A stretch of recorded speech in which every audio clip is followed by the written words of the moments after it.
उनको लगा कि मर चुके हैं, तो उनका एक जो पाकिस्तानी जो कमांडर था उसने अपने जवानों को आदेश दिया कि इनको रीचेक करो, इनमें से कोई जिंदा तो नहीं है। तो उनके पाकिस्तान के 2 सैनिक आए, आकर के हमारे जवानों के शरीर के अंदर गोलियां दागने लगे।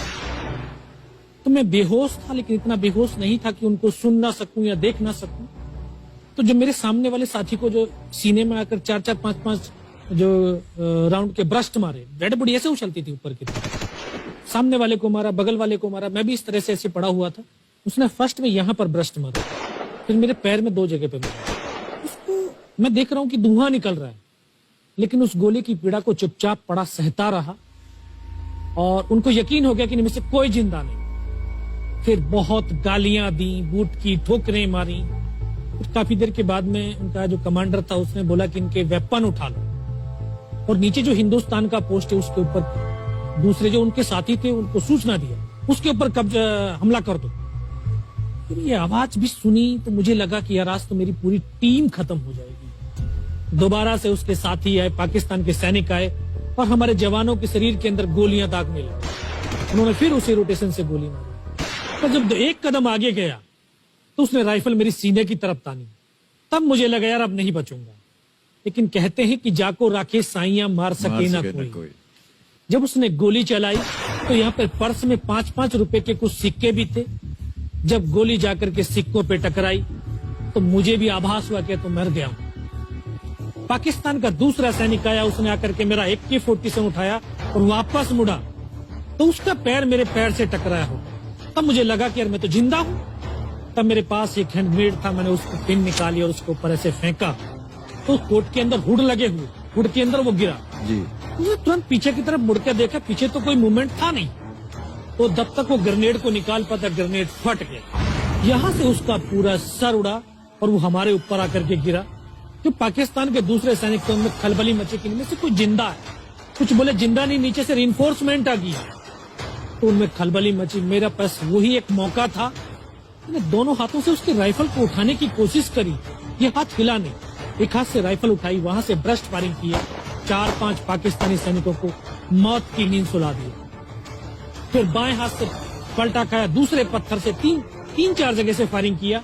तो जो उनका मोमेंटम था, जो हौसले थे, परस्त हो चुके थे, वो भाग खड़े।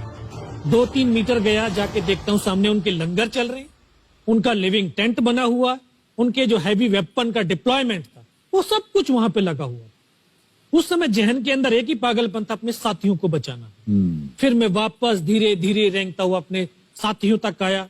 फिर मुझे लगा कि इनमें से हो सकता है मेरी तरह कोई साथी होगा, जिंदा होगा। उनको देखा, किसी का सर फटा हुआ था, किसी के फेफड़े निकले हुए थे। बहुत देर बैठकर रोया भी, फिर अपने आप को संभाला। चारों तरफ बर्फ ही बर्फ, पहाड़ी पहाड़। यह भी पता नहीं कि हिंदुस्तान किधर है, पाकिस्तान किधर है। 2.5 साल की सर्विस, 19 साल की उम्र, न उम्र का तजुर्बा न सर्विस का अनुभव। जाऊं तो जाऊं कहां।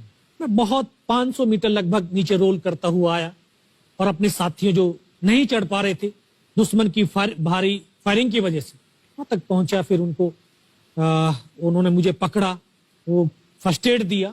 फिर वहां से जो हमारे कमांडिंग ऑफिसर थे कर्नल कुशाल चंद ठाकुर, फिर उनको सूचना दिया। तो ये लगभग 1:30-2 बजे का समय था। वहां से फिर कमांडिंग ऑफिसर तक मुझे ले जाया गया। फर्स्ट एड तो हुआ, लेकिन ब्लड इतना निकल चुका था कि दिखाई देना बिल्कुल बंद हो गया था। जब उनके पास पहुंचा तो उन्होंने बोला, बेटा मेरे को पहचानता मैं कौन हूं? बस अब आवाज सुनाई दे रही है। बोला, मैं तेरा commanding officer colonel Kushal Chand Thakur. मैं, जय हिंद साहब, बहुत तेज सर्दी लग रही है। तो उनका जो लिविंग टेंट था उसमें के अंदर लेटाया, 3-4 स्टॉप जलवाए, थोड़ी सी गर्मी महसूस हुई। मैं, साहब थोड़ा सा पानी पिला। बोला ठीक है, पानी पिलाते हैं। तभी डॉक्टर साहब आए गए, उन्होंने ग्लूकोज की बोतल पिलाई, थोड़ी सी एनर्जी महसूस हुई। उन्होंने बोला, बेटा कुछ बता सकता हूं? मैं कहा, सब बता सकता हूं।